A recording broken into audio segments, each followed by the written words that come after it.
তো স্যার 11 নম্বর যে ম্যাথ, তো এটা কি বলছে স্যার? 11 নম্বর ম্যাথটা বলছে ডি এর মান নির্ণয় করো।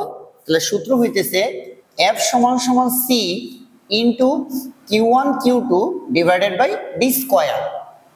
তো আমি প্রশ্ন যেটা দেখলাম এখানে দেখো স্যার, এখানে বলছে ডি এর মান বের করো, ডি এর মান বের করতে বলছে। তাহলে স্যার ডি যার মান বের করবো তার এই পাশে নিয়ে আসি, ডি স্কোয়ার সমান সমান সি ইন্টু কিউ1 কিউ2 রাখলাম। স্যার এফ এই পাশে থেকে এই পাশে আসলে নিচে চলে আসবে। ওকে ফাইন, ডি স্কোয়ার সমান সি, সি স্যার কি কুলম্বের ধ্রুবক, সি কি কুলম্বের ধ্রুবক। তো কুলম্বের ধ্রুবকের মান কত? 9 ইন্টু 10 টু দি পাওয়ার 9। কুলম্বের ধ্রুবকের মান কত sir? 9 into 10 to the power 9 into q one. কুলম্বের ধ্রুবকের মান কিন্তু মুখস্থ, 9 ইন্টু 10 টু দি পাওয়ার 9। কিউ1 হইতেছে প্রথম বস্তুর চার্জ, কিউ2 হইতেছে দ্বিতীয় বস্তুর চার্জ।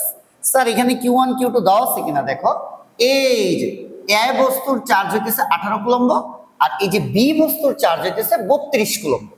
এ বস্তুর চার্জ হইতেছে 18 কুলম্ব, এটা কিউ1 এর মান, আর এই যে বি বস্তুর চার্জ হইতেছে 32 কুলম্ব, এটা কিউ2 এর মান।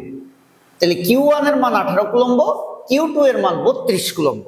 তাহলে স্যার কিউ1 এর মান কত? কিউ1 এর মান হইতেছে 18 কুলম্ব গুণ কিউ2 এর মান হইতেছে 32 কুলম্ব, এই যে 32। ওকে ফাইন, কিউ1 এর মান 18 আর কিউবি এর মান 32।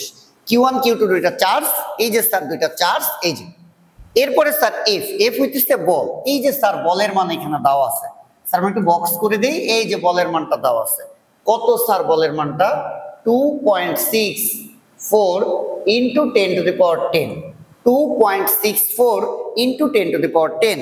তাহলে স্যার স্কোয়ারটা, ডি স্কোয়ারের একটা মান এখানে আসে, ডি স্কোয়ারের একটা মান এখানে আসে, আমি একটু করি, 9 ইন্টু 10 টু দি পাওয়ার 9 গুণ 18 গুণ 32 ভাগ 2.64 into 10 to the power 10। Sir এই মানটা আসে 196.36। স্কোয়ার এক পাশে থেকে আরেক পাশে গেলে রুট 196.36, রুট করলে অ্যান্সারটা স্যার যেটা আসে এটা হচ্ছে 14.01 মিটার। তাহলে স্যার আমাদের দূরত্ব যেটা চাইছে, এই যে ডি এর মান, ডি এর মান হচ্ছে 14.01 মিটার।